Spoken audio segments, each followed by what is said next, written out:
तथागत सम्यक संबुद्ध तथागतांचा पावन पवित्र सन्मार्ग बौद्ध धम्म, तथागताच्या शुद्ध पवित्र नितांत निर्मळ सद्धम्माचा प्रचार आणि प्रसार करणारा तथागत निर्मित पवित्र भिक्खू संघ, अर्थात जगातील तीन महान रत्न बुद्धरत्न, धम्मरत्न आणि संघरत्न, या जगातल्या सर्वश्रेष्ठ तीनही रत्नांना त्रिवार अभिवादन करतो।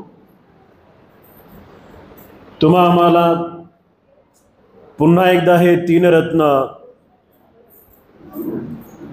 जीवनामध्ये त्या त्रिरत्नाच्या अनुसरणाने पालनाने तुमच्या आमच्या आयुष्याचं ज्या बोधिसत्वानं कल्याण केलं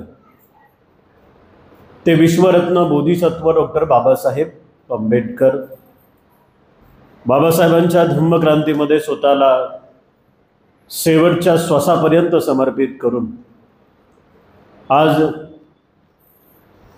भाद्रपद पौर्णिमेच्या निमित्तानं धम्मदेशनेच्या कार्यक्रमामध्ये उपस्थित आपण सर्व श्रद्धावान, शील संपन्न, पुण्याचे पुण्यवान उपासक आणि उपासिकांनो, महाराष्ट्रामध्ये अनेक थोर मोठे भिक्खू आहेत। त्यांचे कामं खूप चांगल्या पद्धतीनं सुरू आहे, पण ते म्हणतात ना की तथागताच्या सद्धम्माचा प्रचार करणाऱ्या भिक्खू संघामध्ये 80 रत्न होते, है ना? 80 अग्रश्रावक माहिती आहे तुम्हाला? त्याच्यात भिक्खू आहेत, भिक्खुनी आहेत, उपासक आहेत, उपासिका आहेत।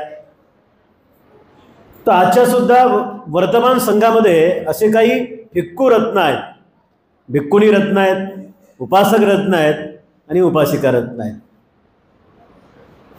गुरुतुल्य पूजनीय भदंत डॉक्टर उपगुप्तजी महास्तवीर यांच्यामध्ये जी खासियत आहे ती खासियत, तो गुण तुम्हाला इतरत्र कुठेही सापडत नाही। मला असं वाटतं की पुण्याला फक्त बुद्धविहार नाही, है ना? काही लोकांना वाटत असेल पुण्याला बुद्धविहार आहे, नाही। हे बुद्धविहार बुद्ध काळातल्या नालंदा विद्यापीठाची बरोबरी करणारं बुद्धविहार आहे। ते नालंदाचे ज्या पद्धतीने विद्यार्थी निघाले, तक्षशिलाचे ज्या पद्धतीने विद्यार्थी निघाले, उदंतपुरीचे ज्या पद्धतीने विद्यार्थी निघाले, तर इथले शिष्य, पूजनीय बंधूजीच्या सहवासात राहिलेले शिष्य ज्या पद्धतीनं बाहेर येऊन कामं करतायत, समाजात कामं करतायत, तर ते उल्लेखनीय काम आहे। आणि ते कशामुळे शक्य झालं? तर पुण्यातल्या उपासक उपासिकांमुळे। याचं सारं पुण्य तुम्हाला लागते। आणि म्हणून माय मौल्यांनो, उपासक आणि उपासिकांनो, तुम्ही आम्ही जे काही धम्मासाठी करत आहोत तर ते सारे काही तुमचे आमचे पुण्यकर्म आहेत। आणि म्हणून हे पुण्यकर्म वृद्धिंगत करण्यासाठी तुम्ही आणि आम्ही जास्तीत जास्त वेळ देण्याचा प्रयत्न केला पाहिजे। जेव्हा आम्ही जास्तीत जास्त वेळ देऊ, खूप चांगल्या पद्धतीनं ऐकू, खूप चांगल्या पद्धतीनं समजून घेऊ, समजलेलं आचरणामध्ये आणू आणि आचरणात आलेलं इतरांना सांगू, तेव्हा खऱ्या अर्थाने धम्माचं काम पुढे आणि पुढे जाईल। मी सर्वप्रथम आपल्या सगळ्यांचं खूप कौतुक करतो की एवढ्या वेळेपासून तुम्ही अतिशय शांत चित्तानं बसलेल्या पौर्णिमेच्या कार्यक्रमामध्ये एवढे मोठे लोक येणं आणि दिवसभर बसणं हे फार मोजक्या वेळेस आम्हाला दिसतं। आता तुम्ही एवढे लोक का बसलेत? कारण गेल्या 20-25 वर्षापासून पूजनीय भदंत डॉक्टर उपगुप्त महास्तवीरांनी तुम्हाला धम्माचे धडे दिले ना, तुमच्यामध्ये श्रद्धा जागवली ना, तुम्हाला धम्माचं महत्त्व पटवून दिलं ना, त्यामुळे तुम्हाला धम्माचं महत्त्व पटल्यामुळे तुम्ही जास्तीत जास्त संख्येनं आणि जास्तीत जास्त वेळ बसत आहात। तर हे तुम्ही जे करत आहात ते तुमच्या पुण्यकर्मासाठी करत आहात. तुमचं प्रवचन ऐकणं आणि आमचं प्रवचन देणं हे सुद्धा पुण्यकर्मासाठीच आहे ना. म्हणून आम्ही काय करतो, जास्तीत जास्त वेळ धम्म सांगतो. आम्हाला वाटते की आमचे पुण्यकर्म जास्त झाले पाहिजे है ना. आणि तुमचा सुद्धा तसा विचार असला पाहिजे की आम्ही सुद्धा जास्तीत जास्त ऐकू, कारण आमचे पुण्यकर्म जास्त झाले पाहिजे. तेव्हा उपस्थित उपासक आणि उपासिकांनो, आज अतिशय आनंदाच्या आणि धम्ममय वातावरणामध्ये या सुंदरशा ठिकाणी पूजनीय भदंत उपगुप्तजी महास्तवीर यांच्या मार्गदर्शनामध्ये चाललेल्या या संपूर्ण कार्यक्रमाच्या माध्यमातून जो काही अतुल्य वर्षावासातील धम्मपर्वातील हा जो काही उपक्रम आहे, प्रत्येक पौर्णिमा दर्जेदार पद्धतीनं बुद्धविहारामध्ये साजरी करणं, त्यातली आजची जी भाद्रपद पौर्णिमा आहे, ही भाद्रपद पौर्णिमा तुम्ही आम्ही सर्वजण तुमच्या आमच्या पुण्यकर्मासाठी या ठिकाणी संपन्न करीत आहोत.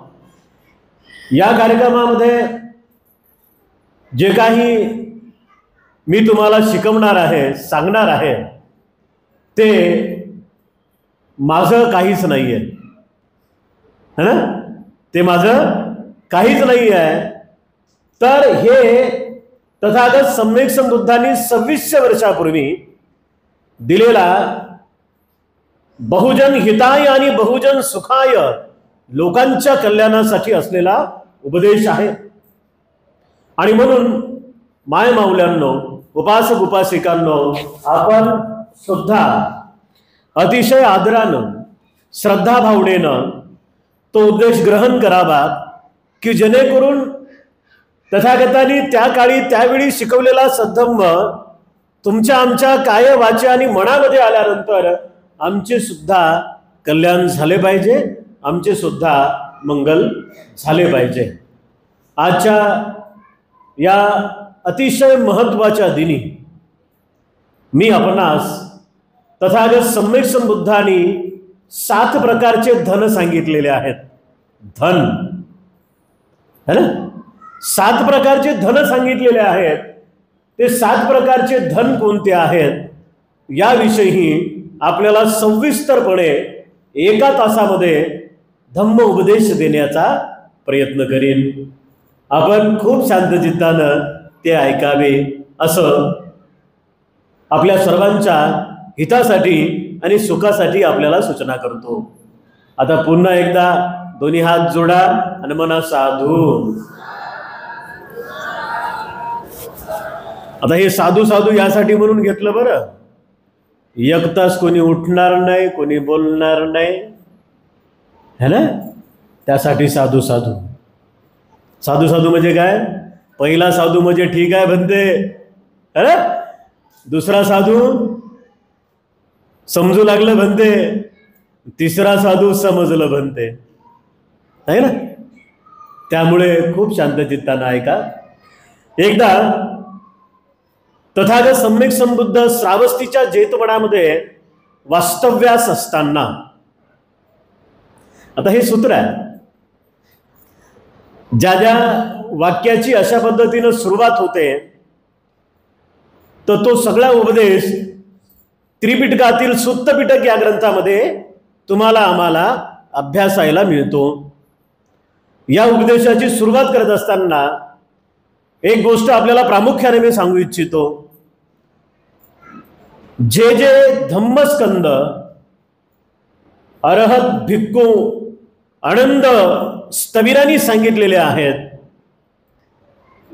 तर ते आनंद तुम्हाला आम्हाला समजावे या अर्थाने, किंवा ज्या काही धम्मसंगीत्या झाल्या तथागतांच्या महापरिनिर्वाणानंतर, तेव्हा तेव्हा आनंदाला ज्या पद्धतीनं प्रश्न विचारले आणि आनंदानं त्याचं समाधानकारक उत्तर देत असताना त्यांच्या प्रत्येक उत्तराची सुरुवात त्यांनी अशी केलेली आहे, एवं मे सुतं एकं समयं भगवान् सावधीय विहरति वैशालीय विहरति. अशा पद्धतीनं म्हणजे आनंद काय म्हणत आहेत की असे मी ऐकले एकदा तथागत सम्यक संबुद्ध अमुक अमुक देशामध्ये अमुक अमुक विहारामध्ये विहार करत असताना अमुक अमुक उपासक उपासिका अमुक अमुक भिक्खू भिक्खुणी राजा किंवा राणी राजपुत्र यांना तथागत सम्यक संबुद्धांनी दिलेला हा उपदेश आहे असं मी तुम्हाला सांगतो. म्हणजे आपल्या आजच्या प्रवचनामध्ये एकदा तथागत सम्यक संबुद्ध अनाथ पिंडकाने श्रावस्तीमध्ये बांधून दिलेल्या जेतवनामध्ये विहार करत असताना अर्थात वास्तव्याला असताना तथागत सम्यक संबुद्धाचा एका राजाच्या मंत्र्यासाठी दिल्या गेलेला हा आजचा उपदेश आहे. या उपदेशाला बौद्ध पाली साहित्यामध्ये बौद्ध धर्मातील 7 प्रकारचे धन असं म्हटलेलं आहे. आता तुम्ही बघा बुद्धाचा एक एक शब्द बुद्धाचं एक एक बुद्ध वचन हिऱ्यापेक्षा कमी नाही, मोत्यापेक्षा कमी नाही, माणिकपेक्षा कमी नाही, सोन्यापेक्षा कमी नाही, चांदीपेक्षा कमी नाही. एवढंच काय पण तथागत सम्यक संबुद्धांनी तुमच्या आमच्या उद्धारासाठी या समग्र मानव जातीच्या कल्याणासाठी शिकवलेला एक एक शब्द हा या जगातले सगळे धन दौलत हिरे माणिक मोती रत्न पैसे सोने चांदी जरी एका पारड्यामध्ये ठेवले ना आणि तथागत सम्यक संबुद्धाचा एक शब्द जरी दुसऱ्या पारड्यात ठेवला तर तथागताच्या बुद्ध वचनाची बरोबरी या जगातलं कोणतंच धन करू शकत नाही. या अर्थाने त्या काळी त्यावेळी तथागत सम्यक संबुद्धांनी शिकवलेला हा जो उपदेश आहे या उपदेशाला 7 प्रकारचं धन म्हटलेलं आहे. 7 प्रकारचं धन काय झालं बघा. तथागत सम्यक संबुद्ध अनाथ पिंडकाच्या जेतवनामध्ये विहार करत असताना एका उग्र नावाच्या राजाचं नाव आहे उग्र आणि उग्र नावाच्या राजाचा मंत्री तथागत सम्यक संबुद्धांजवळ आला. तथागत सम्यक संबुद्धांना वंदन केलं. वंदन करून एका बाजूला बसला आणि एका बाजूला बसल्यानंतर आपल्या राजाच्या संपत्तीचं गुणगान तो करू लागला होता. कोण? मंत्री. आता पुरोहित असेल मंत्री असेल तर राजाचंच गुणगान त्याला करावं लागेल ना, कारण राजा जर खुश नाही तर पुरोहिताला काही मिळणार नाही, मंत्र्याला काही मिळणार नाही. उदाहरणार्थ नेता खुश तर कार्यकर्ता खुश है ना. नेत्याला भेटलं तर कार्यकर्त्याला मिळेल अशा पद्धतीने आहे ना. त्या पद्धतीनं मग इथे सुद्धा राजाला खुश करण्यासाठी हा मंत्री त्या राजाची बढाई कोणासमोर मारतोय? साध्या सुध्या माणसासमोर का नाही, तर साक्षात तथागत सम्यक संबुद्धांना तो म्हणतोय की भगवान आमचा उग्र नावाचा जो राजा आहे ना त्याच्याकडे सोन्याला कमी नाहीये. सोन्याच्या असंख्य लाखो करोडो अशा काशार्पण मुद्रा आहेत, सुवर्ण काशार्पण मुद्रा आहेत. आमच्या राजाकडे खूप मोठे मोठे हत्ती आहेत, आमच्या राजाकडे खूप मोठे घोडे आहेत, आमच्या राजाकडे खूप मोठी शेती आहे, आमच्या राजाकडे सोनं चांदी माणिक हिरे मोती सारं काही भरपूर विपुल प्रमाणामध्ये आहे. आमच्या राजाचा या धनामुळे जिकडे तिकडे डंका वाजत आहे आणि म्हणून आमचा राजा श्रेष्ठ आहे. तथागताने स्मित हास्य केलं. मंत्र्याचं सर्व काही ऐकलं. आणि मंत्र्याला तथागत सम्यक संबुद्धांनी प्रश्न केला, का हो, तुमचा राजा एवढा धनवान आहे, तुमच्या राजाला रात्री सुखाने झोप येते का? तो म्हणाला, नाही भगवान. तुमच्या राजाकडे एवढा पैसा आहे, एवढी धनसंपत्ती आहे, तुमचा राजा समाजामध्ये चालताना निर्भीरपणे चालतो का? निर्भय, कुणाचंच भय नाही. तर तो मंत्री म्हणाला, नाही भगवान, राजाच्या समोर 7, मागे 7, चारही बाजूनं 7 बॉडीगार्ड है ना. बॉडीगार्ड भय आहे ना त्याला, मी राजा आहे आणि दुसरा राजा कधी माझ्यावर आक्रमण करू शकतो, अशा पद्धतीनं. मंत्री म्हणाला, नाही भगवान, आमचा राजा तर मी कधीच निर्भीरपणे असा चालताना पाहिला नाही. भगवान आणखी म्हणाले, का हो, तुमचा जो राजा आहे तो राजा सर्व प्रजेसाठी दान धर्म करतो का? नाही. आता हे याच काळातलं नाही बरं, हे बुद्ध काळापासून सुरू आहे. मंत्री म्हणाला, म्हणते भगवान, द्याचं सोडा पण आमचंच घेतो है ना, देत नाही, आमचंच घेऊ लागला. बर, तेव्हा तथागत सम्यक संबुद्धांनी त्या काळी त्यावेळी अनमोल अतुल्य प्रकारचे धन सांगितलेले आहेत, की जे धन कोणी चोरू शकत नाही. जे धन तुमच्या आमच्यापर्यंत आल्यानंतर आम्ही निर्भीरपणे सिंहासारखं, वाघासारखं समाजामध्ये जाऊ शकतो. आम्ही बेडवरती झोपायला गेल्यानंतर एका सेकंदामध्ये आम्हाला झोप लागते, गोळ्या घ्यायची गरज नाही है ना. बऱ्याच लोकांना, मायामाऊल्यांना, उपासक उपासिकांना बेडवर गेल्यानंतर ते सगळा स्लॅब पाहतात, झोपल्या झोपल्या त्या स्लॅबकडे पाहून म्हणतात, इथं जरा सिमेंट कमी पडली काय की, इथं पाणी जरा जास्तच झालं काय की. झोप लागत नाही ना, आणि झोप न लागल्या कारणाने माणूस बेचैन होतो. त्या काळी त्यावेळी तथागत सम्यक संबुद्धांनी संपूर्ण जगाच्या कल्याणासाठी, मानव मुक्तीसाठी, सत्वाच्या निर्वाण प्राप्तीसाठी अनमोल अशा सद्धम्माची वाणी सांगितली.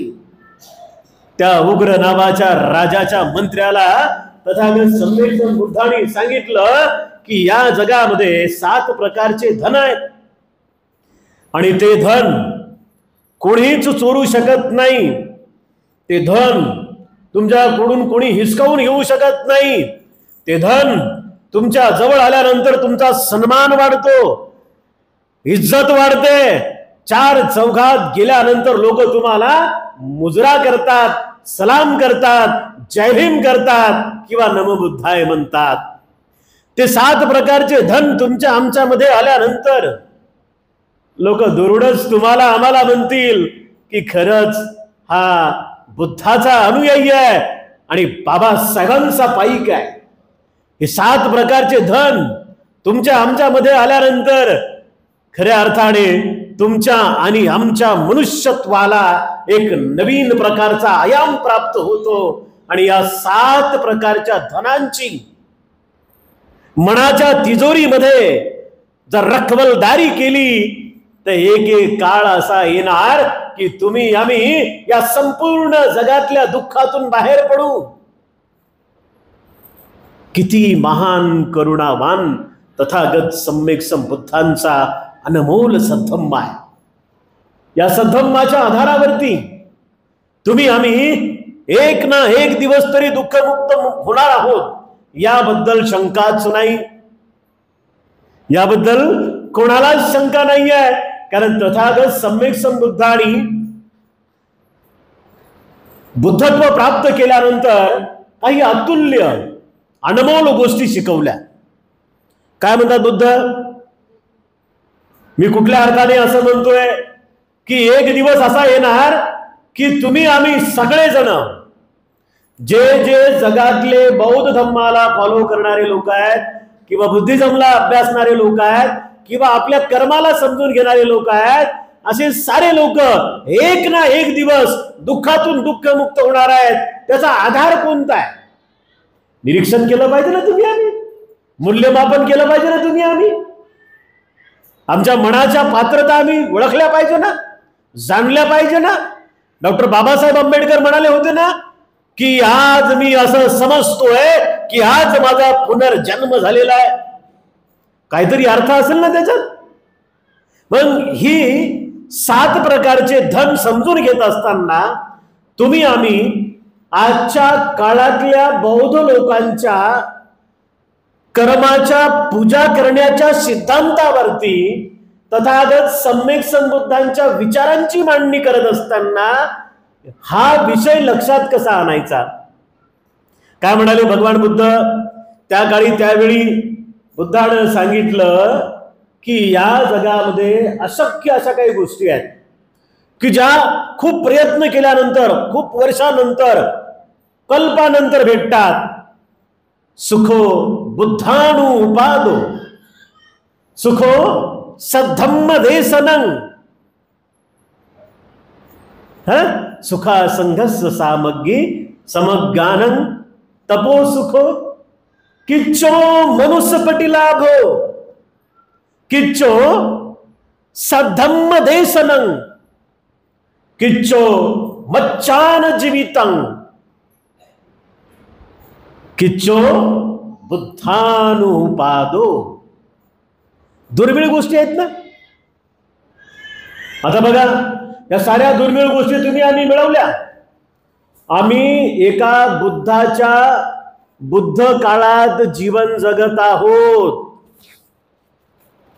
आम्ही एका बुद्ध काळात जीवन जगत आहोत.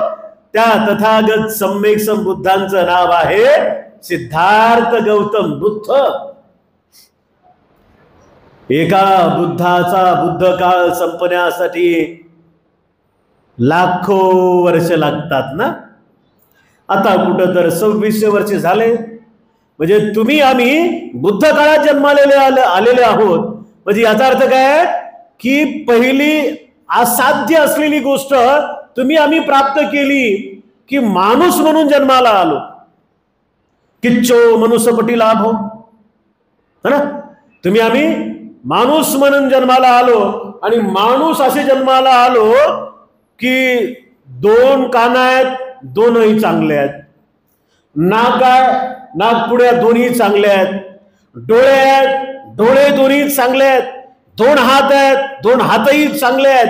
2 पाय आहेत, 2 पायही चांगले आहेत. एक मन आहे, मनही चांगलं आहे. अख्खी बॉडी सगळी काही व्यवस्थित आहे, वेल आणि गुड आहे, है ना. जे लोक या सगळ्या अवयवानिशीत अतिशय स्वस्त पद्धतीने इथे जन्माला आले तर त्यांचे असंख्य पुण्यकर्म आहेत. कारण त्यांना बुद्ध काळात मानवाचा जन्म मिळाला. असाध्य गोष्टी साध्य केली ना आपण. आता काय करायचं आहे? आता तुम्हाला आम्हाला एकच गोष्ट करायची आहे की चो सद्धम्म देसनं.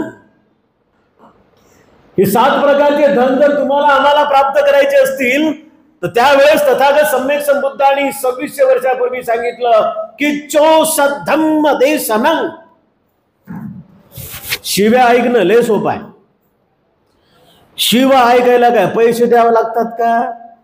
नाही. जाणाऱ्या रस्त्यानं डुलत जाणाऱ्या एका दारुड्या माणसाला खेटा न मागता 1000 देऊन जाते, है ना. चांगलं आणि चांगलं कोणतं? तर तुमच्या आमच्या उद्धाराचं काय? तुमच्या आमच्या कायाला शुद्ध करण्याचं काय? तुमच्या आमच्या मनाला शुद्ध करण्याचं काय? तुमच्या आमच्या चित्ताला शुद्ध करण्याचं काय? तथागत सम्यक संबुद्धांनी सांगितलं की चो सद्धम्म देसनं. फार कठीण आहे सद्धम्म मिळणे, फार कठीण आहे सद्धम्माचं श्रवण करणे आणि फार कठीण आहे सद्धम्मासाठी वेळ खर्च करणे. आम्ही बऱ्याच लोकांना म्हणतो वर्षाभात सुरू झाला, या ना बुद्ध विहारात.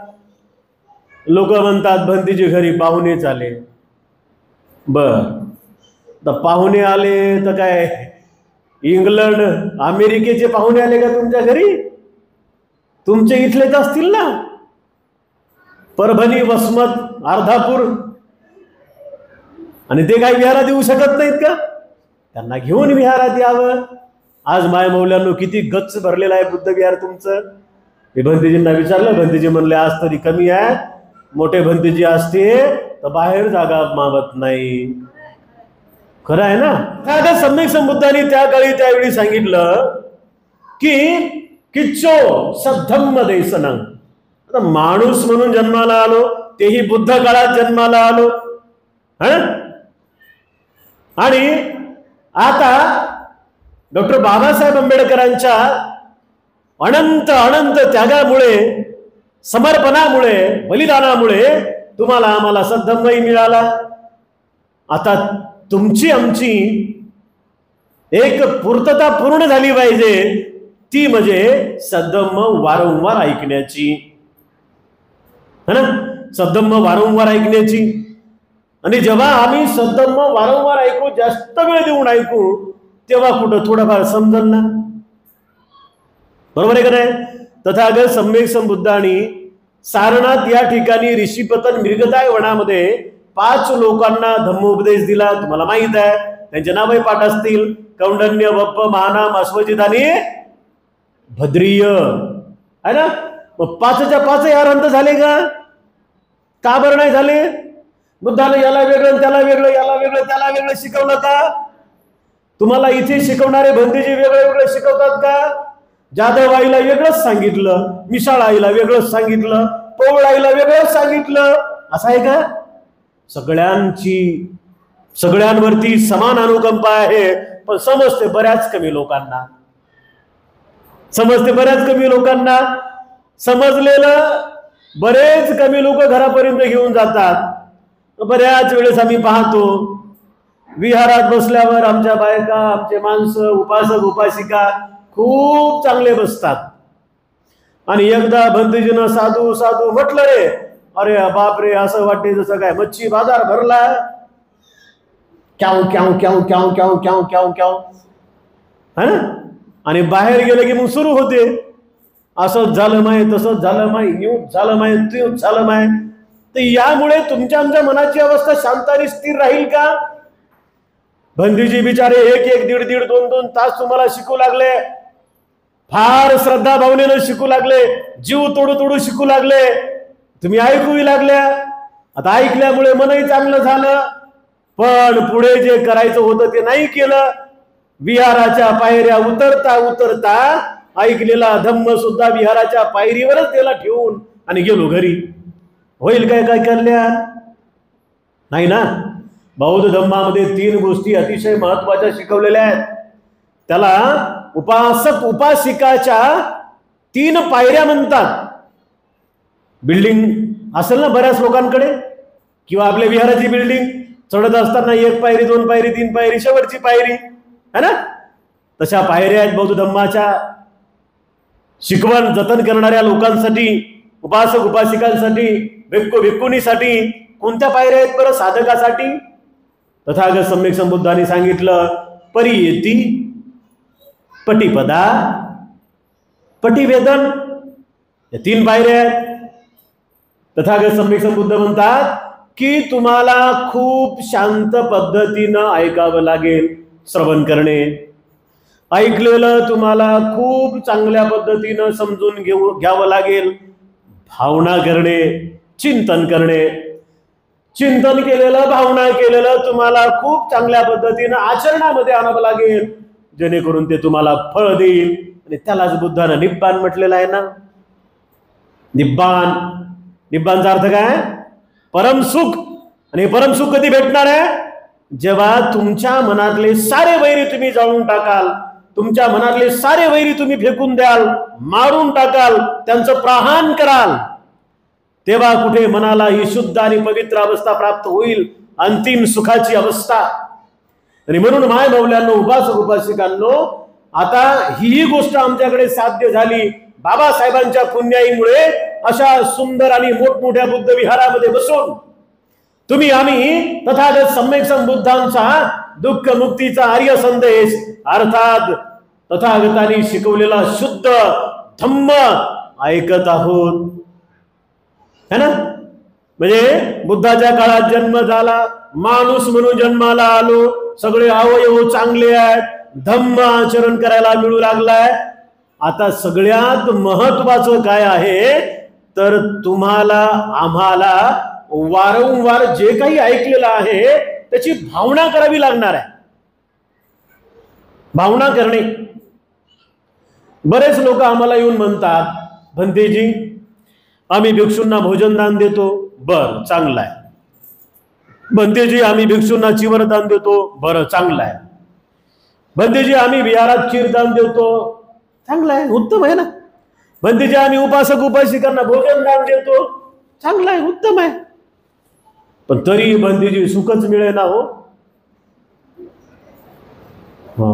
हा मोठा प्रश्न आहे. भंतेजी आम्ही विहारात येऊन 2-2 तास बसू लागलो तरी भंतेजी सुखच मिळे ना हो. नवरा दारूच सोडेना, पोरग कामालाच जाईना, पोरीचा नवरा पोरीला मारूच लागला. छोट्या छोट्या गोष्टी सर्वांच्या घरात. तर म्हणतात ना प्रत्येक घरामध्ये भांड्यान भांड कधी ना कधी भांड्याला भांड वाजतच. घरोघरी मातीच्या चुली, फुटली चूल की सावरा, आहे ना. मग हे का होऊ लागलं? मायमाऊल्यांनो एक गोष्ट करायची राहिली बरं का. ती कोणती करायची राहिली? बुद्धानं सांगितलं ना, दानं ददन्तु सद्धाय शीलं रक्षन्तु सर्वदा भावनाभिरता हुन्तु गच्छन्तु देवता गता. है ना? दान द्या, किती देता काय देता याला अजिबात महत्व नाही, कोणत्या चित्तानं देऊ लागलात हे महत्वाचं आहे. कोणत्या चित्तानं देऊ लागलात हे फार महत्वाचं आहे. तुम्ही रुपया द्या, तुम्ही 10 रुपये द्या, तुम्ही 50 रुपये द्या, तुमचा 1 रुपया जेव्हा तुम्ही कुशल चित्तानं देता ना, कुशल चित्तानं देता, तर कुशल चित्तानं दिलेला तुमचा 1 रुपया 1 लाखाची बरोबरी करू शकते. आणि लाख जर दिले तर करोडाची बरोबरी करू शकते ना. मग काय करायचंय? दानं ददन्तु सद्धाय. जे तुम्ही करत आहात, आपण काय समजून घेतोय बघा, 7 प्रकारचे धन समजून घेतोय. पुढच्या गोष्टी तुम्हाला समजल्या पाहिजे यासाठी अगोदर तुमचा पाया मजबूत करून देतोय, है ना. आपण माकडासारखं उड्या मारत मारत गेलो तर समजणार आहे का आपल्याला? नाही समजणार. मग तथागत सम्यक संबुद्धांनी काय सांगितलं की पहिल्यांदा तुम्हाला काय करावं लागेल? का द्यावं, कोणाला द्यावं, कसं द्यावं, किती द्यावं, कुठं द्यावं, या साऱ्या गोष्टी समजल्या पाहिजे ना. साऱ्या गोष्टी समजल्या पाहिजे. तथागत सम्यक संबुद्ध म्हणतात की जे काही द्यायचं आहे, कुठं द्यायचं आहे? जे काही बौद्ध धम्माच्या प्रचार प्रसारासाठी द्यायचं आहे ना, ते अत्यंत श्रद्धा भावनेनं द्या. कोणी सांगतंय म्हणून देऊ नका, कोणी जोर जबरदस्ती करते म्हणून देऊ नका. असंही तुमच्या आमच्या जवळ जे आहे ते काय आमचं नाही, याच्यावरती अधिकार फक्त आपल्या बापाचा आहे, डॉक्टर बाबासाहेब आंबेडकरांचा. दुसरा कोणाचा अधिकार आहे? त्यांनी दिलेल्या आरक्षणामुळे शिक्षण मिळालं, त्यांनी शिकवलेल्या शिक्षणामुळे अधिकारी झालो, अधिकारी झाल्यामुळे, कर्मचारी झाल्यामुळे, महानगरपालिकेत नोकरी लागल्यामुळे थोडाफार पैसा आला, पैशावर घर बांधलं, घर बांधून पैसा उरला म्हणून गाडी घेतली. तुमचं आमचं काय? सगळं बापाचं आहे आपल्या, है ना. आणि मग तुमच्या आमच्या बापानं काय सांगितलेलं आहे? बोधिसत्व डॉक्टर बाबासाहेब आंबेडकर काय म्हणतात की माझ्या प्रत्येक बौद्ध बांधवांनो, मी तुम्हाला सांगतोय, माझ्या प्रत्येक बौद्ध बांधवांनो, मी तुम्हाला सांगतोय की मी गेल्यानंतर मी अनंत परिश्रमातून हा जो रथ इथपर्यंत आणलाय, हिम्मत असेल, शक्ती असेल तर पुढे न्या, नाहीतर अन्यथा इथंच ठेवा. पुढे नेणारे झालो ना आम्ही. तुम्ही एवढे दिवसभर तुम्ही इथं बसू लागलात, एवढ्या संख्येनं बसू लागलात, तर तुम्ही बाबासाहेबांचा धम्मरथ पुढे नेणाऱ्यांमध्ये आहात. मग हा धम्मरथ पुढे नेत असताना काय करावं लागेल? तुमच्या आमच्याकडे जेवढं काही आहे त्यातलं थोडंफार तरी बौद्ध भिक्खूंना धम्माच्या प्रचारासाठी द्यावं लागेल. आमच्या वाड्या वस्तीमध्ये जाऊन आम्हाला बुद्ध विहारांची निर्मिती करावी लागेल. पुण्यातलं एक बुद्ध विहार किती मोठं काम करू लागलं, मुळाव्यातलं एक बुद्ध विहार किती मोठं काम करू लागलं, नांदेड दाभडचं एक बुद्ध विहार किती मोठं काम करू लागलं. एक बुद्ध विहार बांधणे म्हणजे एक विद्यापीठ बांधणे. एका विद्यापीठाची बरोबरी एक बुद्ध विहार करते. आणि म्हणून महामौल्यांनो, उपासक आणि उपासिकांनो, तुमचं आमचं कर्तव्य आहे, जे काही देत आहात ना, दानं ददंतु सद्धाय, श्रद्धेनं द्या, श्रद्धेनं द्या. नवरा बायको दान द्यायला येतात. बायको नवरा दिलदार असते. नवऱ्यानं 500ची काढली की बाईचा हात दाबते, थांबा ना, 200ची काढा, 100ची काढा, 50ची काढा. तुम्ही नाही बापा, तुम्ही लय चांगल्या, दुसरीकडचं सांगायलो, तुमच्याबद्दल नाही बोलत, असं होते ना. जेवढं द्यायचं आहे ते श्रद्धेनं द्या. जेवढं अधिक श्रद्धेनं देणार त्याचा फायदा सुद्धा तशाच पद्धतीने येईल. दानं ददंतु सद्धाय शीलं रक्षन्तु संपदा. देत राहिला, खूप देऊ लागलात, प्रचंड देऊ लागलात, पण धम्माचा दायात झाला नाही तर मग काय फायदा नाही. धम्माचा दायात होणे काय? आता आला तुमच्याकडे पैसा आणि तुम्ही देऊ लागले, हे घ्या बंधूजी, पण ते करत असताना शीलाचं पालनच नाही, तर मग होईल का माझा फायदा? होईल का फायदा? नाही. मग फायदा नाही झाला की मग पुन्हा आमचं तेच. बरेच लोक आम्हाला फायदा नाही झाला की फोन करून विचारतात, भद्दीजी 3 महिन्याचा उपवास पकडला हो वर्षावासात, फायदा काहीच नाही झाला. भाकरच नाही खायचो भंतेजी, साबुदानाच खायचो, चपात्या नाही खायचो, केळीच खायचो, सफरचंदच खायचो, उपाशी राहिलो भंतेजी 3 महिने, पण फायदा नाही झाला हो. आणि तुम्ही सांगता की धम्म आचरणाचा फायदा होतो. अरे आम्ही सांगतोय ते सगळं केलंच नाही ना, तर होईल कसा फायदा? है ना. त्यासाठी खूप चांगलं ऐकावं लागेल ना. आता ऐकल्यावर समजेल ना, समजल्यावर आचरणात आणता येईल ना, आचरणात आल्यावर फायदा होईल ना. बुद्धानं सांगितलं की शील पालन केल्याशिवाय तुमच्या दानाला कुठलाच अर्थ उरत नाही. तुम्ही तसं दान दिल्यानंतर त्या दानाच्या भरोशावरती धम्माचं काम सुरू राहील, पण व्यक्तिगत रित्या तुम्हाला आध्यात्मिक फायदा कोणता होणार आहे? तुमचं चित्त थोडी शुद्ध होणार आहे, तुमची काया थोडी शुद्ध होणार आहे, तुमचं मन थोडी शुद्ध होणार आहे, तुमची वाणी थोडी शुद्ध होणार आहे, नाही ना. मग तुम्हीच जर शुद्ध नाही झालात, पैसाच देऊ लागलात, तर मग फायदा तुम्हाला होईल का? नाही. तुमच्या पैशाचा फायदा आम्हाला होईल, पण तुम्ही दिलेल्या पैशाचा फायदा तुम्हाला होणार नाही. म्हणजे दानाचा फायदा. आता दानही दिलं, शीलाचं पालनही समजलं, दान देऊ लागलो, शीलाचं पालन करू लागलो, आता भावना करायची आहे. बघा, बऱ्याच ठिकाणी तुम्ही गेलात ना, तर बऱ्याच ठिकाणी एक विचार तुमच्या लक्षात येतो. बऱ्याच ठिकाणी लोक काय सांगतात तुम्हाला, आम्हाला आमचे वयोवृद्ध लोक काय सांगतात, कर्म करायचं आणि विसरून जायचं.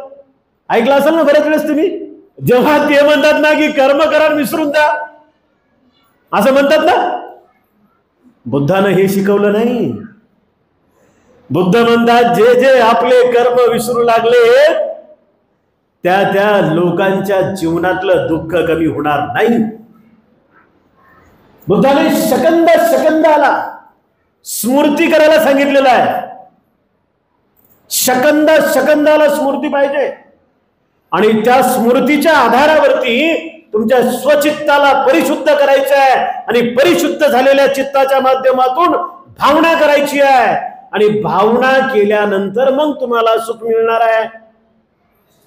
शेतकरी ज्या पद्धतीनं उन्हाळ्यामध्ये नागरतो, वखरतो, डवरतो, सगळं काही तण, मोठे मोठे न फुटणारे ढेकळं, मोठे मोठे दगड, सारं काही बाहेर फेकून देतो. त्या नागरलेल्या वखरलेल्या जमिनीमध्ये वेगवेगळ्या प्रकारचे रसायनं टाकतो. शेणखत असेल, वेगवेगळं खत असेल आणि त्याला सुपीक बनवतो.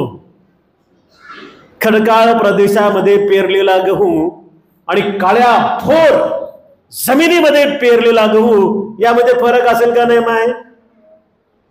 खडकातल्या गवताला काही किंमत आहे का? आणि इकडं काळ्या भोर जमिनीतल्या गवताला, आपलं गव्हाला किंमत आहे ना? आणि ही किंमत तथागत सम्यक संबुद्धाने तुम्हाला आम्हाला शिकवली. तथागत सम्यक संबुद्ध असं म्हणतात की तुम्ही तुमच्या मनामध्ये असलेल्या कोणत्या विचाराने संकल्प करू लागलात, हे सारं काही संकल्पावर चालणार आहे. हे सारं काही संकल्पावर चालणार आहे. कारण आम्हाला आमच्या चित्तामध्ये धनाची उत्पत्ती करायची आहे. जे काही 2600 वर्षापूर्वी तथागत सम्यक संबुद्धांनी धन शिकवले ना, ते धन तुम्हाला आम्हाला जतन करायचे आहेत ना. मग त्यासाठी पहिल्यांदा तुम्ही आम्ही हे लक्षात ठेवावं, दान द्यावं, शीलाचं पालन करावं आणि शील पालनानंतर तुम्ही आम्ही भावना करावी. आणि भावना केल्यानंतर, भावना म्हणजे काय? चिंतन करणे. भावना म्हणजे काय? चिंतन करणे. आता चिंतन कसं करायचं आहे? या सगळ्या गोष्टी तुम्हाला चिंतनाच्या स्वरूपामध्ये शकंदाला सजग पद्धतीने समजून घ्याव्या लागतील. आणि जेव्हा तुम्ही आम्ही या सजग पद्धतीने समजून घेऊ, कामाला लागू, संकल्प करू, तेव्हा कुठं 2600 वर्षापूर्वी तथागत सम्यक संबुद्धांनी त्या अनाथ पिंडकाच्या चेतवनामध्ये विहार करत असताना उग्र नावाच्या राजाच्या मंत्र्याला शिकवलेले 7 धन तुमच्या आमच्या चित्तामध्ये येतील, की जे 7 धन कोणी चोरू शकणार नाही, जे 7 धन तुम्ही हरू शकणार नाही, जे 7 धन तुमच्याकडे आल्यानंतर तुम्ही निर्भीड चित्तानं वावराल, विहार कराल, नांदाल. अशा पद्धतीनं ते 7 धन, त्यापैकी पहिलं धन तथागत सम्यक संबुद्धांनी शिकवलं. बुद्ध म्हणतात की श्रद्धा हे धन आहे. श्रद्धा हे धन आहे. श्रद्धा कशा पद्धतीचं धन आहे बरं? एक लक्षात ठेवा, इथे बसलेले तुम्ही सगळेजण धनवान आहेत. अरे टाटा, बिर्ला, धीरुभाई अंबानी तुमच्या पुढे फिक्का आहे. फिक्का एक गुंठा का नसू द्या ना तुमच्याकडे. तुमच्याकडे जे धन आहे ना, त्या धनाची बरोबरी इथं कुठलाच धनवान करू शकणार नाही. त्याच्याकडे तर फक्त धनच आहे. तुमच्याकडे धम्म धन आहे आणि त्या धनाचं नाव आहे श्रद्धा. श्रद्धा आहे ना? कशावर श्रद्धा आहे? बुद्धांवरती श्रद्धा आहे. बुद्धाच्या शिकवलेल्या सद्धम्मावरती श्रद्धा आहे. सद्धम्म शिकवणाऱ्या संघावरती श्रद्धा आहे. बुद्ध, धम्म आणि संघ हे तीनही रत्न ज्या महामानवामुळे मिळाले, त्या बाबासाहेबांवर सुद्धा श्रद्धा आहे ना. श्रद्धा असली की माणसाच्या चित्ताला गोडी निर्माण होते. गोडी असल्याशिवाय श्रद्धा येत नाही आणि श्रद्धा असल्याशिवाय आवड निर्माण होत नाही. आवड निर्माण झाल्याशिवाय सवड मिळत नाही. तर तुम्ही येताना माय मावल्यांनो बऱ्याच बायकांना सांगितलं असं, चाल ना माय, औरंगाबादचे भंतेजी येणार आहेत, चाल ना. आहे ना? ती माय म्हणाली काय असं, जाय माय रोजच आहे, मी नाही येत. एखादी म्हणते ना अशी, भरपूर म्हणतात. तुम्ही कार्यक्रमाला बोलवता, तुमचं सोडा, आम्ही बोलवतो लोकांना, तर लोक आम्हाला तसंच म्हणतात. काय माय एकच भंतीजी रोजच म्हणतात असे लोक. विहारात एकच माय भंतीजी. अरे पण धम्माकडे बघा ना, तो एकटाच भंतीजी बिचारा वेगवेगळ्या माध्यमातून तुम्हाला 3-3 महिने शिकवण्याचा प्रयत्न करतोय वेगवेगळ्या बुद्ध विहारामध्ये. तो धम्म बघा ना. भिक्षूचा चेहरा बघून काय फायदा होणार आहे तुम्हाला? आहे का रे? चेहऱ्यावर सद्धम्म आहे का? म्हणत आहे ना. आणि म्हणून तुमच्या आमच्यामध्ये ही श्रद्धा विकसित झाली पाहिजे. श्रद्धा असल्याशिवाय माणूस शीलाचं पालन करत नाही. श्रद्धा असल्याशिवाय माणसाचे योग्य सम्यक संकल्प माणूस करत नाही. संकल्प नाही केले तर माणूस काय दुःखमुक्त होत नाही. श्रद्धा ही निर्वाणाची पहिली पायरी आहे, है ना. निर्वाण म्हणजे काय? मेल्यानंतर, डोळे बंद केल्यानंतर कोणाच्याच बापाला निर्वाण मिळत नाही. डोळे बंद करणे म्हणजे मरणे. त्याला निर्वाण म्हणू नये. खेड्यापाड्यात आमचे लोक लिहितात मेलेल्या माणसाच्या पुढे बुद्धवासी. काय माय, तो म्हातारा काय बुद्धाजवळ गेलं काय? का म्हातारी बुद्धाजवळ गेली? बुद्धाजवळ मेल्यानंतर कोणी जात नाही. जिवंतपणे बुद्धाजवळ लोक जातात. ज्याच्या चित्तामध्ये वैर नाही तो बुद्धाजवळ गेला. ज्याच्या चित्तामध्ये तिरस्कार नाही तो बुद्धाजवळ गेला. ज्याच्या चित्तामध्ये मीपणा नाही तो बुद्धाजवळ गेला. ज्याच्या चित्तामध्ये खेद नाही तो बुद्धाजवळ गेला. ज्याच्या चित्तामध्ये हिंसा नाही तो बुद्धाजवळ गेला, है ना. ज्याच्या चित्तामध्ये मिथ्या दृष्टी नाही तो बुद्धाजवळ गेला. आणि हे सगळे बंधन जिवंत असताना माणूस तोडत असतो. मेल्यानंतर कुठंच काही होत नाही. मेल्यानंतर निर्वाण म्हणू नये, बुद्धवासी म्हणू नये. मेला मेला मेला, त्याच्या पुढं काही नाही, हा ना. लावायचं असेल तर कालकथित लावा, स्मृतिशेष लावा.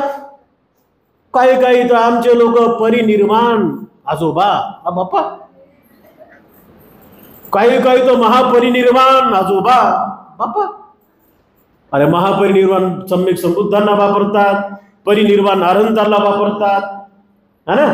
प्रयाण बोधिसत्वाला वापरतात. हे तुम्ही आम्ही समजून घेतलं पाहिजे ना वारंवार. आणि म्हणून तथागत सम्यक संबुद्धानं सांगितलं की या भवचक्रातून जर पार व्हायचं असेल, ज्याला श्रोतापन्न सकृदागामी अनागामी अर्हत व्हायचं असेल, ज्याला चित्तातले 10 प्रकारचे बंधनं तोडून अर्हत व्हायचं असेल आणि ते तुटलेले बंधनं पुन्हा पुन्हा प्राप्त करायचे नसतील, अर्थात पुन्हा जन्म मरण या भवचक्रातून पार व्हायचं असेल, भवचक्राच्या संपूर्ण आसक्त्यांना जर छेदायचं असेल तर तुमच्या आमच्या चित्तामध्ये सुरुवात ही श्रद्धेपासून होत असते. श्रद्धा नाही तर काहीच नाही. श्रद्धा नाही तर काहीच नाही. ज्या पद्धतीने शेतकऱ्याच्या जीवनामध्ये पाणी नाही तर कापूस नाही, कापूस नाही तर मग काहीच नाही. पाणी नाही तर सोयाबीन नाही, सोयाबीन नाही तर मग काहीच नाही, आहे का नाही. पाऊस नाही तर तूर नाही, आणि तूर नाही तर मग काहीच नाही, आहे का नाही. म्हणजे तुमच्या बऱ्याच आयुष्यामध्ये असं तुम्हाला लक्षात आलं असेल की एखाद्या हंगामामध्ये तुम्ही 1 लाख रुपये टाकले, पण हंगाम केल्यानंतर पाहता तर ती 1 लाखही मिळत नाहीत तुम्हाला. शेतामध्ये बऱ्याच वेळेस तुम्ही शेतकरी आहेत ना, बरे लोक शेतकरी असतील यातले. बऱ्याच वेळेस असं येते ना, 50,000 टाकले आणि 25 नाही आले, तोट्यात गेले, असं होते ना. जर तुमचं आयुष्य तुम्हाला तोट्यामध्ये जाऊ द्यायचं नसेल, या मिळालेल्या आयुष्याचं ज्यांना ज्यांना सोनं करायचं आहे आणि या मिळालेल्या आयुष्यामध्ये ज्यांना ज्यांना परम सुखाची अनुभूती घ्यायची आहे, तर त्या त्या माणसानी, त्या त्या बाईनी, त्या त्या बौद्ध उपासक उपासिकांनी आपली श्रद्धा ढासळता देऊ कामा नाही. श्रद्धा ढासळू नये. कोणी किती म्हणली बाई घाल ना आज हिरवी साडी, तिला म्हणायचं नाही माय मी पांढरीच बरी आहे ना. कोणी म्हणली अशी जबरदस्ती घे ना माय आज ताट जाऊ, तुम्ही म्हणायचं नाही बाई मी मेणबत्ती 2च रुपयाची आहे पण लख प्रकाश मनामध्ये पाडते. बघा किती सुंदर तथागत सम्यक संबुद्धाने 2600 वर्षापूर्वी महान करुणेचा मार्ग तुम्हाला आम्हाला दिला. असा महापुरुष दुसरा नाहीये की जो म्हणतोय की जर तुमच्यामध्ये आवड नसेल तर सवड मिळणार नाही, सवड मिळाली नाही तर तुम्ही ऐकायला येणार नाही, ऐकायला आले नाही तर तुम्हाला समजणार नाही, समजलं नाही तर मग तेच जे काही तुमचं रोजचं चालू आहे तेच. आता काय रोजचं चालू आहे तुम्हाला माहित आहे. सकाळी उठा, दात घासा, आंघोळ करा, झाडू मारा, शिव्या देऊ देऊ नवऱ्याचा डबा करा, लेकरायच्या तयाऱ्या करा, लेकरायला शाळेत पाठवा, भांडे धुवा, धुणं धुवा, आहे ना. हे काय कल्याणाचं आहे का? हे तुमच्या कल्याणाचं आहे का? तुम्हाला वाटते का कल्याणाचं आहे? मला सांगा, एखाद्या बाईनं धुणं धुतलं तिचं कल्याण झालं का? हो, नाकाचा शेंबूड पुसता येत नाही तेव्हापासून धुणंच धुवू लागल्या ना माय. झालं काही कल्याण? झालं काही कल्याण? नाही. अरे ज्याला ज्याला आपल्या आयुष्याचं कल्याण करायचं आहे, कपडे धु तेव्हा धु, पहिले अगोदर मन धु, है ना. चित्ताला धुवा ना. आणि चित्ताला कुठे धुता येतं? घरात नाही धुता येत. उगाच बाबासाहेबांना सांगितलं का माझे 4 घरं जिथे असतील तिथे सुद्धा मला बुद्ध विहार पाहिजे. बाबासाहेबांना माहित होतं की बुद्ध विहारामध्ये माणसांचे मन धुतल्या जातात.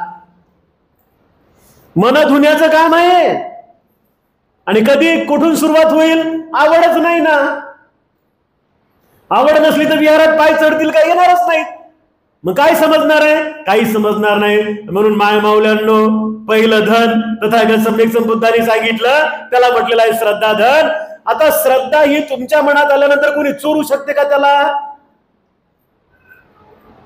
कोणी चोरू शकत नाही, कोणी लपून ठेवू शकत नाही आणि कोणी पळून नेऊ शकत नाही. तर हे श्रद्धा धन तुम्ही आम्ही खूप चांगल्या पद्धतीनं जतन करण्याचा प्रयत्न करावा. एकदा आवड निर्माण झाली की मग जीवनाला आकार मिळतो. खूप चांगला ऐकतो माणूस, खूप चांगला ऐकतो. आता आमचं युट्यूब चॅनल आहे, बरेच लोक आम्हाला फोन करतात, बंदेजी लय करुणेनं तुम्ही सांगता हो म्हणे, है ना, लय करुणेनं तुम्ही सांगता, खूप चांगलं समजते. ऐकावं, वारंवार ऐकल्याशिवाय समजणार नाही ना. मग एकदा आवड निर्माण झाली, आता ऐकू लागलात, मग काय पुढे येणार आहे? आणखी एक धन तुमच्या जवळ येणार आहे, ज्या धनाला तथागत सम्यक संबुद्धांनी 2600 वर्षापूर्वी सांगितलेलं आहे सदाचाराचं धन, सील, है ना. सील हे धन आहे. सील हे धन आहे. सील पालन करणाऱ्या माणसाला या धनाची प्राप्ती होत असते. धन काय करते बरं तुमच्या आयुष्यामध्ये? धन माणसाला सुखी ठेवते ना. म्हणजे आरशासमोर एखादी महिला उभी राहिल्यानंतर नाकातली सोन्याची बेसर पाहिली की ती खुश होते. माय किती चांगला मणी आहे असे करते ना. कानातले पाहिले की ती खुश होते, मस्त हलायले. हातातल्या सोन्याच्या बांगड्या पाहिल्या की ती खुश होते, आज मायले चमकू लागले. पायातले पैंजण पाहिल्यानंतर ती खुश होते. हे टापस टुपस पाहिल्यानंतर ती खुश होते, है ना. धन तुम्हाला काय करते? आनंद देते. सील धन सुद्धा तुमच्या जीवनाला आनंद देण्याचं काम करते. सील धन वेगवेगळ्या प्रकारचे शील बुद्धाने शिकवले. आमच्यासाठी वेगळे शील आहेत, भिक्खुनीसाठी वेगळे शील आहेत, तुमच्यासाठी वेगळे शील आहेत, अनागारक अनागारिका यांच्यासाठी वेगळे शील आहेत. इंद्रिय संवर्धनशील, इंद्रिय संवरशील, अजीव परिशुद्धशील, आर्य उपोषक, 8 प्रकारचे शील, सामनेरांसाठी 10 प्रकारचे शील, आणि मरेपर्यंत न तुटू देता पालन करण्याचं शील म्हणजे अजीव परिशुद्ध शील. वेगवेगळे शील आहेत आणि नेहमी पालन करण्यासाठी पंचशील आहेत, है ना. तर हे शील काय आहेत? तुमच्या आमच्यासाठी धन आहेत, आणि हे शील तुम्ही आम्ही धनासारखे जतन केले पाहिजे. आणि जेव्हा आम्ही धनासारखे हे शील जतन करू तेव्हाच आमच्या आयुष्यामध्ये सुख येईल, समाधान येईल, आरोग्य येईल आणि आमची संपत्ती टिकेल. अच्छा, जगातला सगळ्या लोकांपुढे असलेला उभा असलेला हा प्रश्न आहे की लोकांकडे संपत्ती टिकत नाहीये. बऱ्याच ठिकाणी आम्ही जातो, लोक म्हणतात पैसा येऊ लागला पण टिकूच लागला नाही. म्हणजे याचा अर्थ संपत्तीचं योग्य ते मूल्यमापन करू लागले नाहीत तुम्ही. कुठे किती टाकायचे हे तुम्हाला समजत नाहीये, कसं त्याचं संरक्षण करायला पाहिजे हे त्यात समजत नाहीये. मग तुम्ही आम्ही सुद्धा या शीलाला संपत्तीसारखं रक्षण करण्याचा प्रयत्न केला पाहिजे. जेव्हा शील तुमच्या चित्तामध्ये येईल, काया वाचा मनामध्ये शील येईल, कायेमध्ये शील येईल, वाणीचे अकुशल कर्म केले जाणार नाहीत, कायाचे अकुशल कर्म होणार नाहीत, चित्ताचे अकुशल कर्म होणार नाहीत, आणि काया वाचा मनानं शीलाचं पालन होईल, तेव्हा तुम्हाला शील हे धनासारखं लाभ देईल. तुम्हाला सुख मिळेल, तुमची संपत्ती टिकेल. शीलाचं पालन करणाऱ्या माणसाला खूप संपत्ती येत असते, कारण तो व्यसनच करत नाही, तो सुस्तीमध्ये राहत नाही, तो नेहमी सतीर करतो, स्मृतीमध्ये असतो, जागृत असतो. आणि जागरूक माणसाकडे पैसा हा आपोआप येतो. आणि म्हणून उपासक आणि उपासिकांनो, हे दुसऱ्या प्रकारचं धन तुम्ही आम्ही जतन करण्याचा वारंवार प्रयत्न केला पाहिजे. तिसऱ्या प्रकारचं धन बुद्धानं सांगितलं, लज्जा, लाज, है ना. लाज वाटणे. आता ही लज्जा कशाची असली पाहिजे? वाईट कर्माची लज्जा, खोटं बोलण्याची लज्जा, चाडी चुगडी करण्याची लज्जा, बडाया मारण्याची लज्जा, जे नाही ते दाखवण्याची लज्जा, है ना. लाज वाटली पाहिजे. लाज कशाची? तर आम्ही जे आहोत ते आम्हाला माहिती आहे, आणि आम्ही काही जर लोकांना दाखवू लागलो तर ते एक ना एक दिवस उघडं पडणार आहे ना. कसं उघडं पडणार आहे? काल परवा औरंगाबादमध्ये मी एका उपासिकेकडे भोजनासाठी गेलो.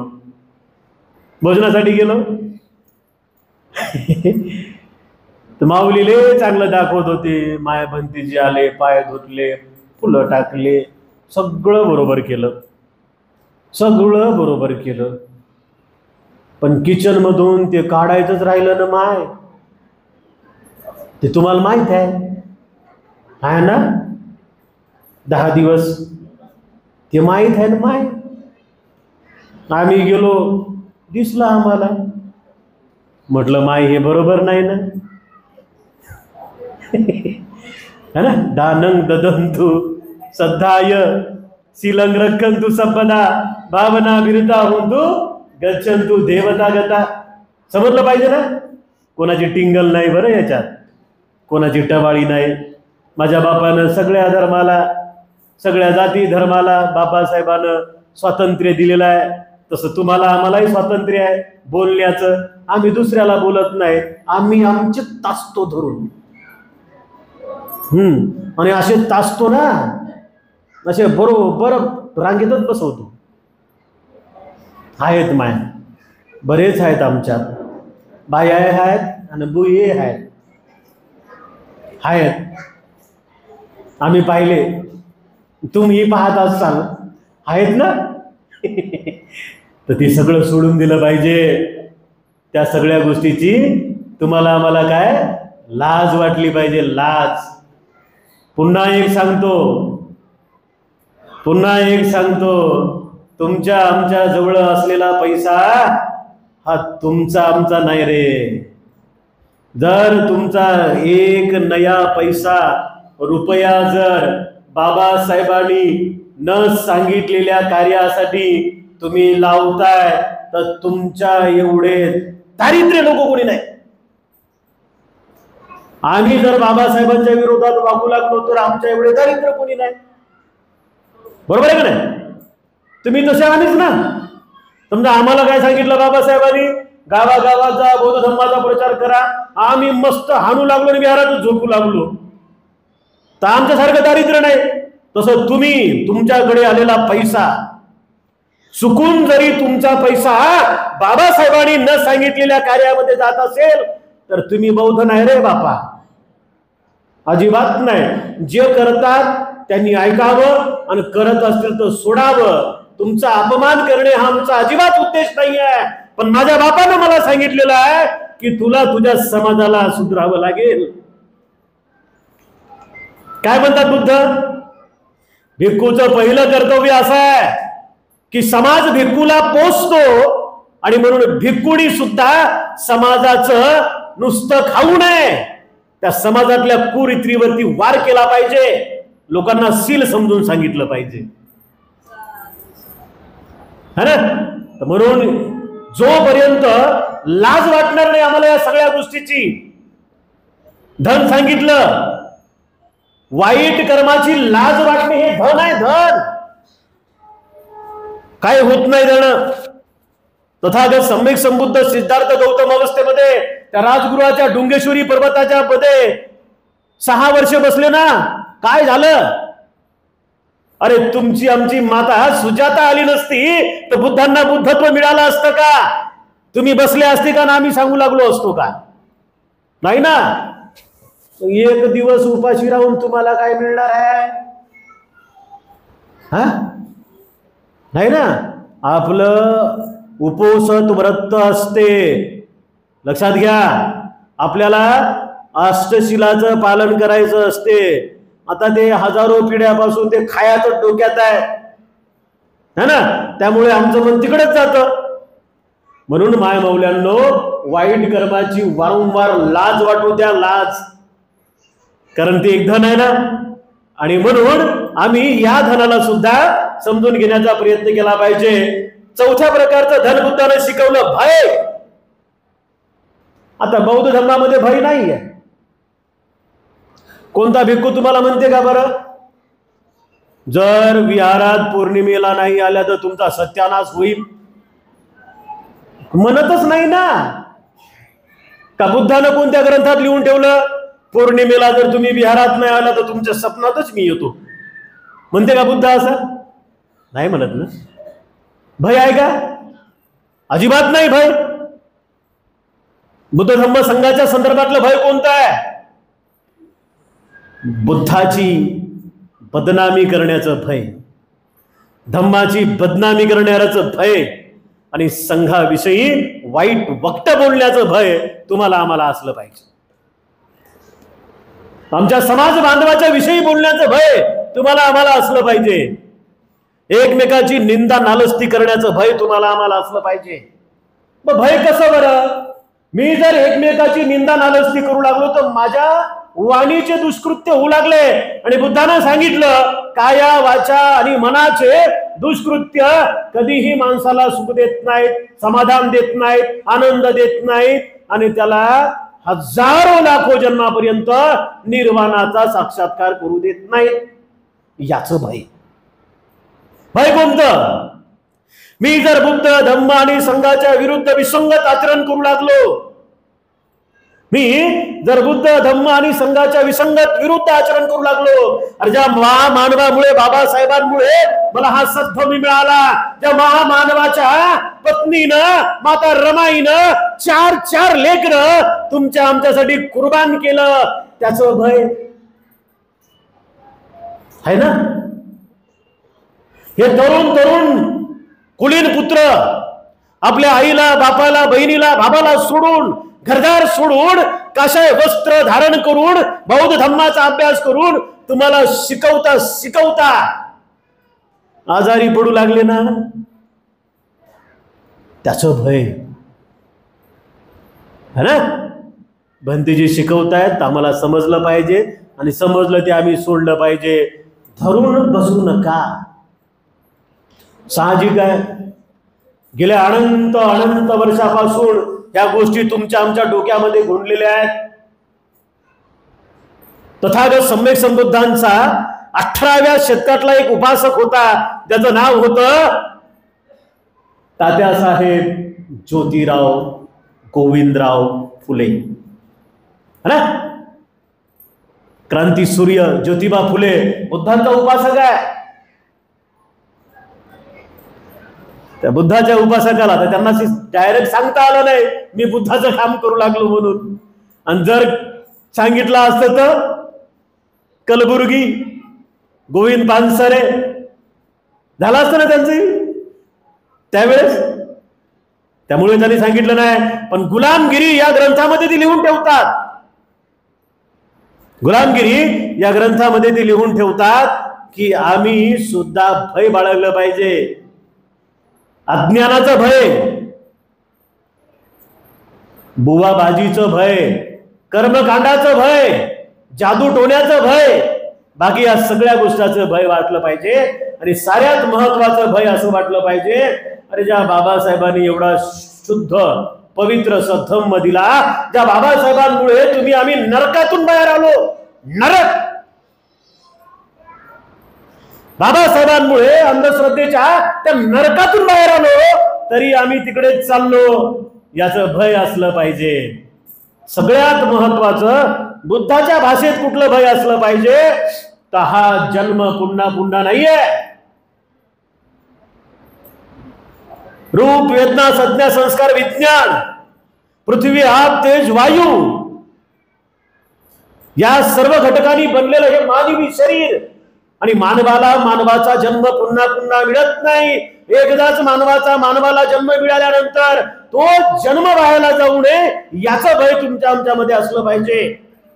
आणि जेव्हा हे भय तुमच्यामध्ये असेल आमच्यामध्ये असेल तर तेव्हा आमच्याकडे एक धन आहे ज्याला म्हटलेलं आहे भय. हे सुद्धा या अर्थाने धन आहे. तिसऱ्या 5व्या प्रकारचं एक धन बुद्धाने सांगितलं, श्रुत.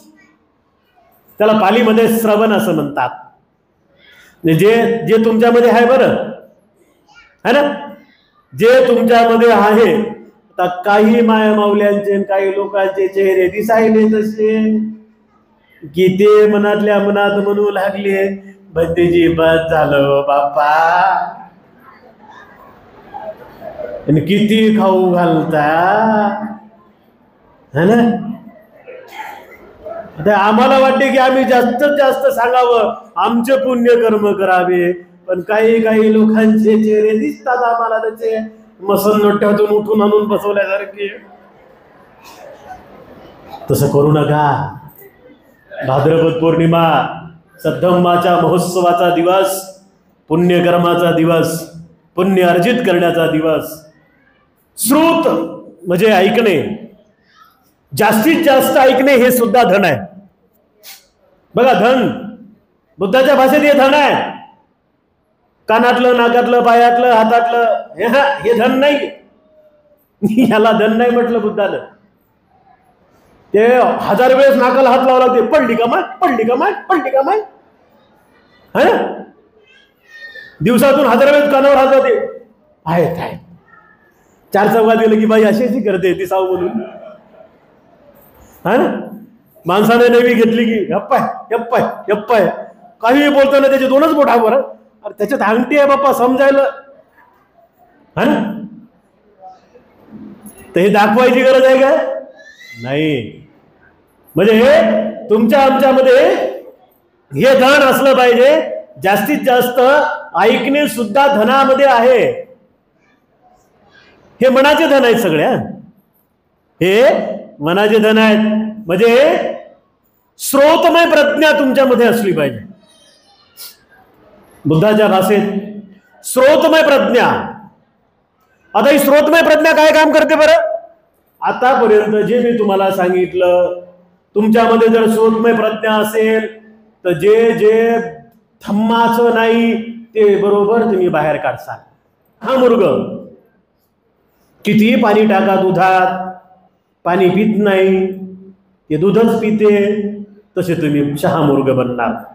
कधी जर हे तुमच्याकडे ऐकण्याचं सामर्थ्याचं धन असेल तर, है ना. तर आमच्या लोकांचं लयच वेगळं असते. किती गहन प्रवचन द्या त्यांना, ते त्यांच्या लक्षात राहत नाही. माया बंदेजीनं हसवलेलेच भारी म्हणते. माय अरे धम्म सांगितलं त्याचं काय नाही, माहिलेच हसवतात बंदीजी. असं हसवतात जसं काय जानिलीवरच आहे. हसणं हसवणं धम्म आहे का? अजिबात नाही. आता हे तुमचे तोंडा पाहून आम्ही जरा हसवतो तुम्हाला, हे समजते आम्हाला. म्हणून आम्ही थोडस हसवतो जरा विरंगुळ्यासाठी. त्याच्यात धम्म नाही बरं. नाचणे नाचवणे, हसणे हसवणे, इसमें धम्म नहीं है. ये धम्म के कार्य नहीं है. गाना बजाना, नाचना गाना, इसको धम्म नहीं कहा जाता. दिल के अंदर छुपे बैठे सभी दुश्मनों को बाहर निकाल के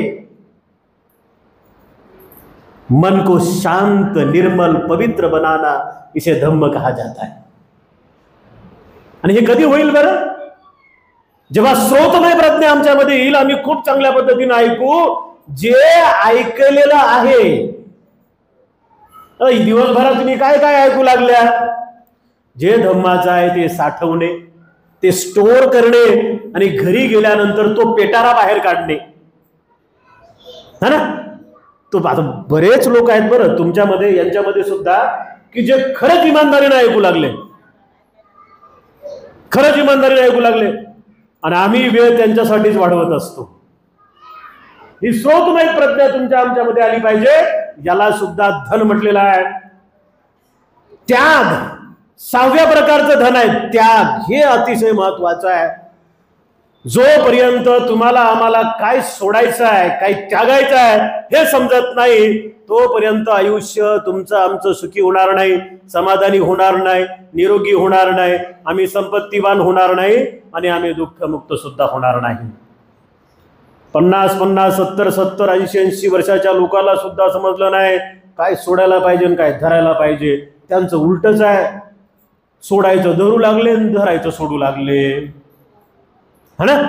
काय धरायला पाहिजे? पुण्यकर्म ज्याच्यातून वाढतील अशा गोष्टी तुम्ही धरा ना, अशा गोष्टी तुम्ही धरा. आम्ही काय धरू लागलो?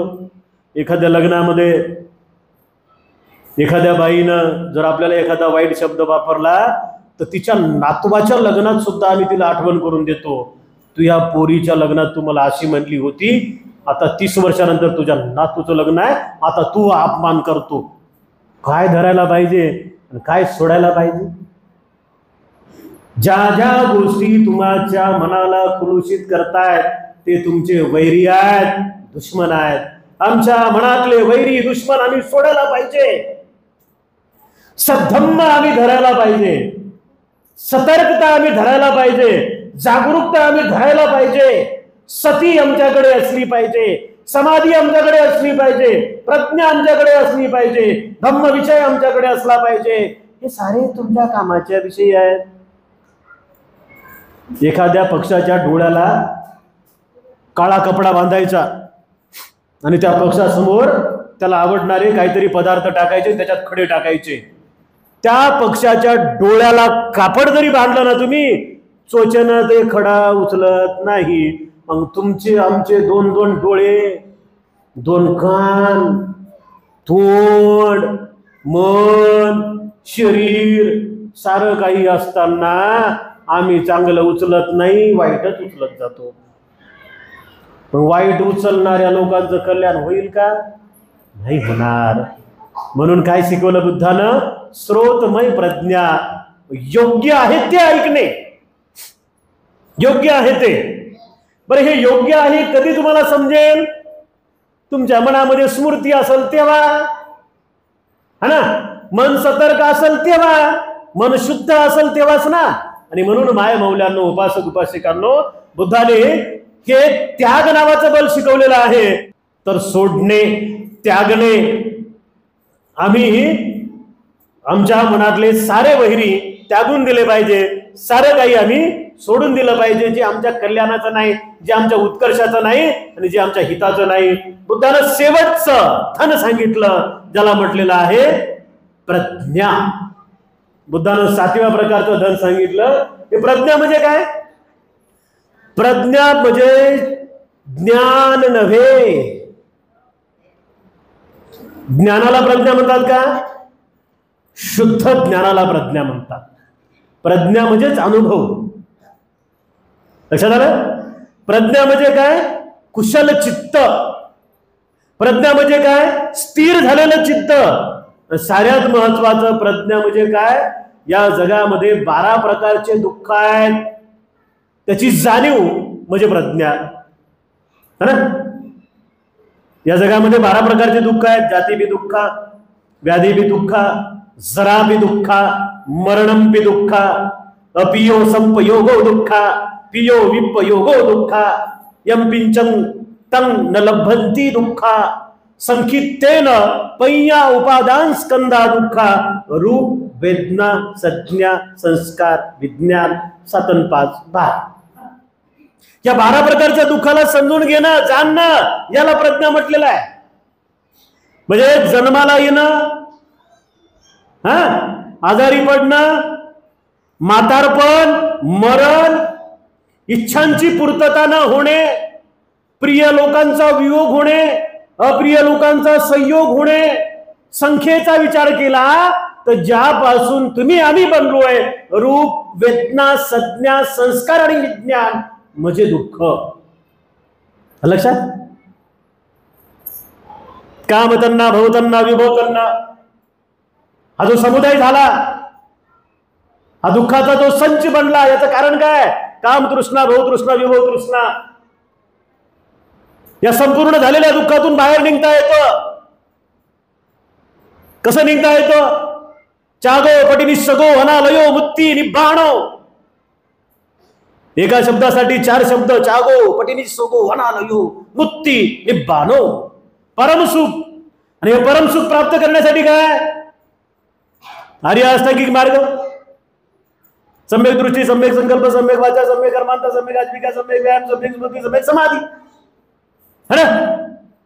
म्हणजे या साऱ्या 24 गोष्टीला जाणणं, या 24 गोष्टीचं यथार्थ ज्ञान तुमच्या आमच्यामध्ये असणं म्हणजे प्रज्ञा आहे. जो शहाणा आहे त्याला प्रज्ञावान म्हणू नये. ज्याच्या कुशल चित्ताच्या अवस्थेमध्ये डावाडोल होत नाही, 3ही ऋतूमध्ये 12ही महिने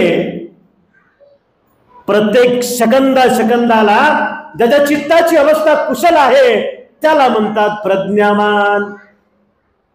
आणि प्रज्ञावान चित्ताच्या अवस्थेमध्ये ज्ञानाचं धन प्राप्त होत असते. ज्या ज्ञानाच्या धनाला म्हणतात 4 आर्य सत्याच्या यथार्थ अनुभूतीचं ज्ञान. म्हणजे या अर्थाने प्रज्ञा हे धन आहे. आणि म्हणून माय माऊल्यांनो, उपासक आणि उपासिकांनो, हे 7 प्रकारचे धन तुमच्या सुद्धा आयुष्यामध्ये आणण्याचा प्रयत्न करा. खूप वेळ द्या सद्धम्मासाठी, खूप वेळ द्या, खूप वेळ द्या सद्धम्मासाठी.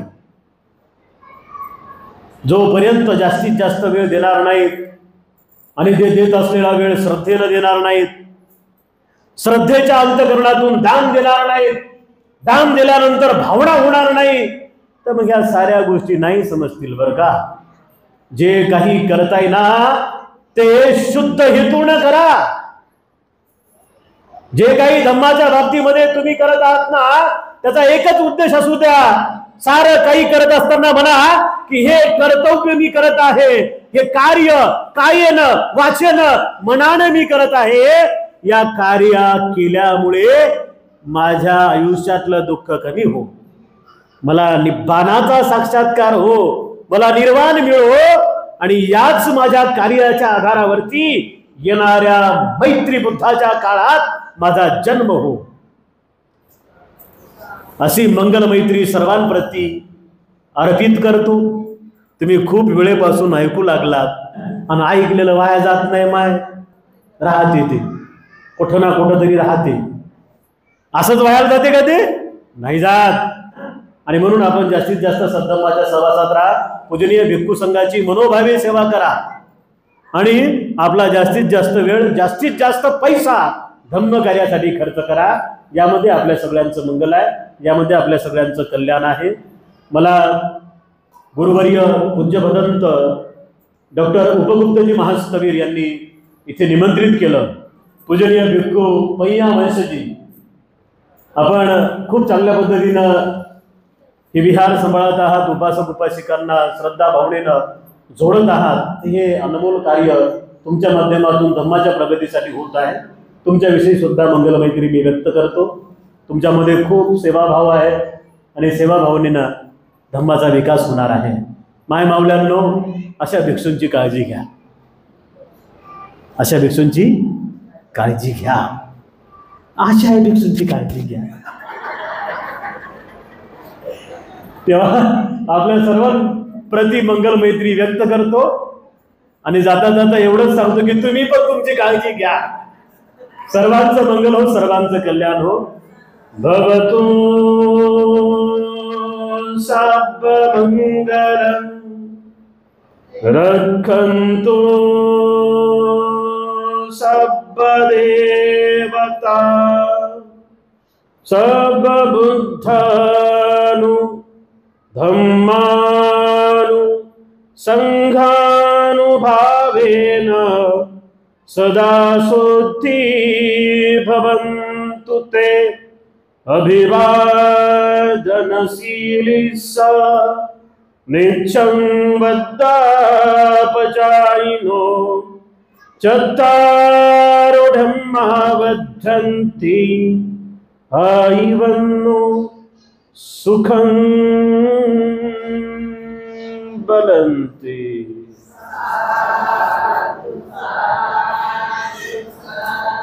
बुद्धं नमामि, धम्मं नमामि, संघं नमामि.